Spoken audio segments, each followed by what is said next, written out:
What up, y'all? It's your boy Barrett Raven here with Realty Austin in Austin, Texas. Thank you for watching this week's video. Please subscribe and like this video if you don't mind.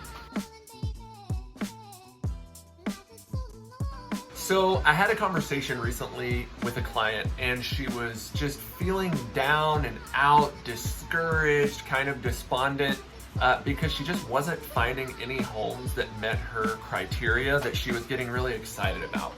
And she was just like, man, I just thought this process, I thought I was gonna find my dream home and I was just so excited and now I'm just bummed.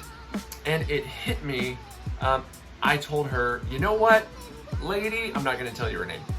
I said, I think you're in the trough of sorrow. Oh my God, oh my God. There's this graph. It's a super technical graph that you'll see in business, entrepreneurship, and it's called like croasis curve or something like that. Look at this graph. Again, super technical, really hard to understand. I had to go to college for this, but it looks something like this.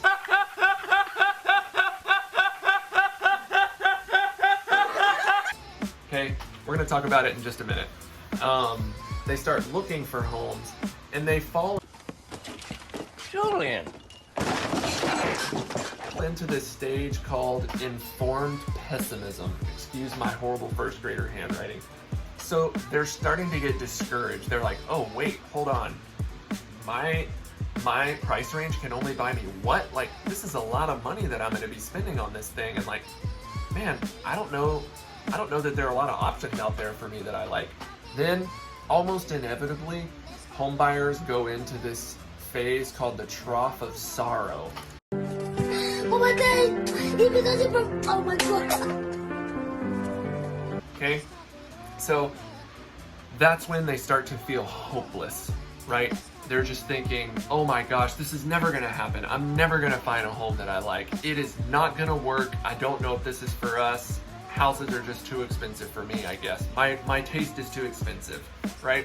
So they'll stay in that zone for a couple, maybe 2, 3, 4 weeks.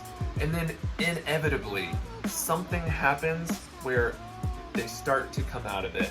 And they enter this phase that I call informed optimism, right? They're thinking, you know what? I think maybe we could find something. This is gonna work, Steve. I know it is.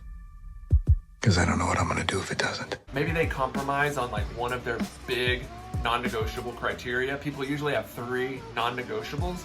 They'll usually compromise on one of those and think, you know what? What if I spend a little bit more?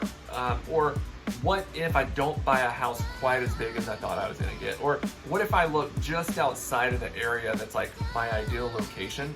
They'll start to see options and they think, okay, like I think we can make this work, right? And then inevitably they get to what they call the feeling of success, or a house with a smiley face. Great success. So anyway, those are kind of the 4 phases of home searching. Again, you start with uninformed optimism because maybe you've never done it before and you're just super excited. Then you move into informed pessimism. That's where you start to realize you might not get everything that you want. Then you move into the trough of sorrow. That's the hardest part to get in. That's the hardest phase to be in, but don't worry, it's not gonna last forever. You will eventually move into informed optimism, where you're gonna realize, you know what, you are pretty lucky and you can buy a home that's pretty sweet in your price range. And then you experience the feeling of success, which is getting the keys to your new home.